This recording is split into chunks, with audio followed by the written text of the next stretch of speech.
అందరికీ నమస్కారం అండి. ఈ వీడియోలో మనం సింహాద్రి ఎక్స్‌ప్రెస్‌లో రాజమండ్రి నుంచి నిడదవోలు వరకు ప్రయాణించడం జరిగింది. అండ్ ఈ వీడియో ముఖ్య ఉద్దేశం ఏంటంటే, నిడదవోలు రైల్వే స్టేషన్‌లో 4, 5 ప్లాట్‌ఫామ్‌లతో పాటు కొత్తగా నాన్ ఇంటర్లాకింగ్ వర్క్స్ చేస్తున్నారు. దానికి సంబంధించి కొత్త రైల్వే ట్రాకు, అలాగే కొన్ని డెవలప్‌మెంట్ వర్క్స్ జరుగుతున్నాయన్నమాట.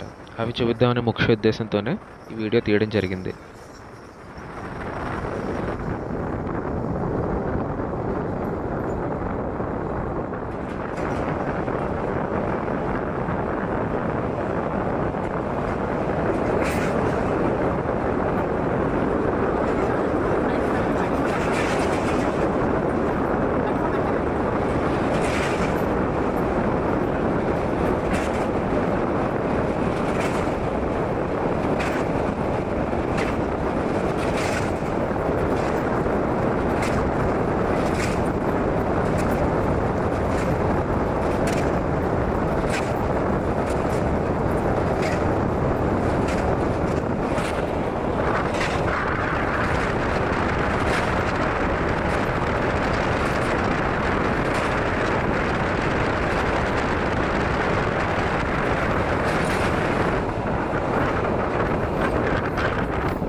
నిజానికి మనం చూసుకుంటే నిడదవోలు నుంచి సామర్లకోట జంక్షన్ వరకు ఉన్న రూట్‌ని ట్రిప్లింగ్ చేయాలని ప్రతిపాదన ఉంది. దానికి సంబంధించి ఇంకా నిధులు విడుదల చేయాల్సి ఉంది.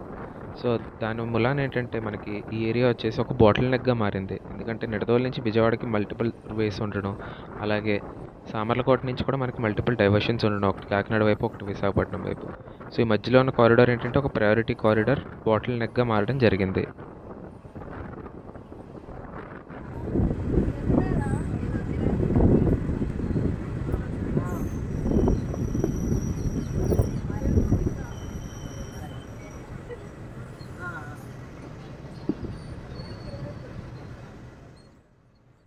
ఇప్పుడు మనం నిడదవోలు జంక్షన్ ఔటర్‌లో ఉన్నాం అన్నమాట.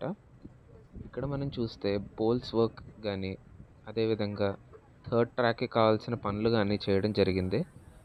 ఇది కరెక్ట్‌గా సంస్కృతం వెళ్ళి బ్రిడ్జ్ దాని కింద నుంచి మనకి గ్రౌండ్ వర్క్ అయితే అయిపోయిందనమాట. అలాగే ట్రాక్స్ లేయింగ్ గానీ, స్లీపర్స్ లేయింగ్ గానీ ఇవన్నీ కూడా అయిపోయాయి. దీని మీద ఇప్పుడు కంకర వేయాల్సిన పని ఒకటి బ్యాలెన్స్ ఉంది. ఇవన్నీ అవ్వగానే మన అధికారులు ఏంటంటే ఎన్ఐ బ్లాక్ అని తీసుకుంటారు. దాన్ని నాన్ ఇంటర్లాకింగ్ బ్లాక్ వర్క్స్ అంటారు. సో, దానిలో భాగంగా మెయిన్ లైన్‌కి ఇది వేసిన అడిషనల్ ట్రాక్‌ని కనెక్ట్ చేస్తారనమాట. సో, కనెక్ట్ చేయడం మూలాన ఏమవుతుందంటే మనకి ఒక అడిషనల్ ట్రాక్ అనేది అందుబాటులోకి వస్తుంది. దానివల్ల ఏంటంటే ట్రైన్స్ అన్నీ కూడా కొంచెం స్పీడప్ అవ్వచ్చు. మెయిన్ లైన్ నుంచి డైవర్ట్ అయ్యే ట్రైన్స్ ఏదైతే మనకి భీమవరం మీద నుంచి, గుడివాడ పైనుంచి విజయవాడకి వెళ్ళాల్సిన ట్రైన్స్ ఏవైతే ఉన్నాయో అవి డైవర్ట్ అవ్వడానికి ఒక మార్గం దొరుకుతుంది. మనకి తెలుసు కిందటి సంవత్సరం వరకు ఏంటంటే నిడదవోలు నుంచి విజయవాడ వరకు డబ్లింగ్ వర్క్స్ అనేది జరిగింది. వయా తణుకు, భీమవరం, కైకలూరు, గుడివాడ రూట్‌లో. సో, అందులో ఆ ప్లాన్‌లో భాగంగా ఏంటంటే నిడదవోలు జంక్షన్‌కి 4 మరియు 5 ప్లాట్‌ఫామ్స్ రావాల్సింది. వాటి కన్‌స్ట్రక్షన్ కూడా ఇప్పుడు మొదలైందనమాట. అవి నిర్మాణం సాగుతున్నాయి. వాటి వర్క్స్ అనేది మనం ఇంకా చాలా స్టార్టింగ్ స్టేజెస్‌లో ఉన్నాయన్నమాట. అవి ఫర్దర్ మనం ప్రొసీడ్ అయ్యే కొద్దీ మనం చూడొచ్చు. అలాగే భారతదేశంలో చాలా స్టేషన్స్‌కి అమృత్ భారత్ పథకం కింద కొన్ని నిధులనేవి విడుదల చేయడం జరిగింది. దానిలో భాగంగా నిడదవోలుకు కూడా ఒక 25,00,00,000 వరకు నిధిని మంజూరు చేయడం జరిగింది. ఈ నిధిలోంచి ఏంటంటే ముఖ్యంగా మన నిడదవోలు రైల్వే స్టేషన్‌కి ఒక టెర్మినస్ బిల్డింగ్ అనేది కొత్తది కట్టడం జరుగుతోంది. అండ్ దానిలో భాగంగా కొన్ని సౌకర్యాలను ఇవ్వడం కూడా జరుగుతుంది. అలాగే నిడదవోలు రైల్వే స్టేషన్‌లో మనకి ఫుట్ ఓవర్ బ్రిడ్జ్ కానీ, అలాగే ఎస్కలేటర్స్ వర్క్ కానీ, సీసీటీవీ కెమెరాస్, షెల్టర్స్ ఇలాంటి కొన్ని సదుపాయాలని అందుబాటులోకి తేవడం జరుగుతోంది. ఇప్పుడు మనం ఈ ట్రాక్ గురించి చూసుకుంటే నిడదవోలు ఔటర్‌లో వర్క్స్ అనేవి కంప్లీట్‌గా చేయడం జరిగింది. దీని మీద ఇంకా కంకర వేసి ఎన్ఐ వర్క్స్ భాగంగా అది కనెక్షన్ ఇవ్వడం బ్యాలెన్స్ ఉందన్నమాట.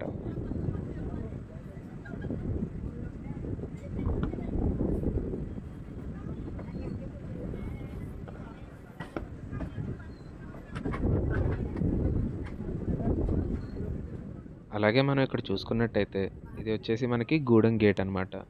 నిత్యం రద్దీగానే ఉంటుంది. నిడదవోలు వాసులందరికీ తెలిసే ఉంటుంది. దీని గురించి ప్రత్యేకంగా చెప్పక్కర్లేదు. సో, మనకి కొత్తగా ఏంటంటే సెంట్రల్ గవర్నమెంట్ స్కోప్‌లో వేయాల్సిన బ్రిడ్జ్ పనులనేవి కంప్లీట్ అయిపోయాయి. అలాగే స్టేట్ గవర్నమెంట్‌లో ఈ బ్రిడ్జ్‌కొచ్చేసి ర్యాంప్ వర్క్స్ అనేవి రీసెంట్‌గా మొదలయ్యాయన్నమాట. సో ప్యారలల్గా మనకి ఈ రైల్వే స్టేషన్ అభివృద్ధితో పాటు ఈ బ్రిడ్జ్ కూడా కంప్లీట్ అయిపోతాయి తొందరగా. మనకి ట్రాఫిక్ సమస్యల నుంచి నిడదవోలు వాసులకి విముక్తి కలుగుతుంది. అలాగే ట్రైన్స్ కూడా స్పీడప్ అయ్యే ఛాన్సెస్ ఉంటుంది. ఎందుకంటే రైల్వే గేట్ మూలాన ఏంటంటే మనకి యాక్సిడెంట్స్ అయ్యే స్కోప్ అనేది చాలా ఎక్కువ ఉండేది. అది మనం కంప్లీట్గా నిరంతరించవచ్చు.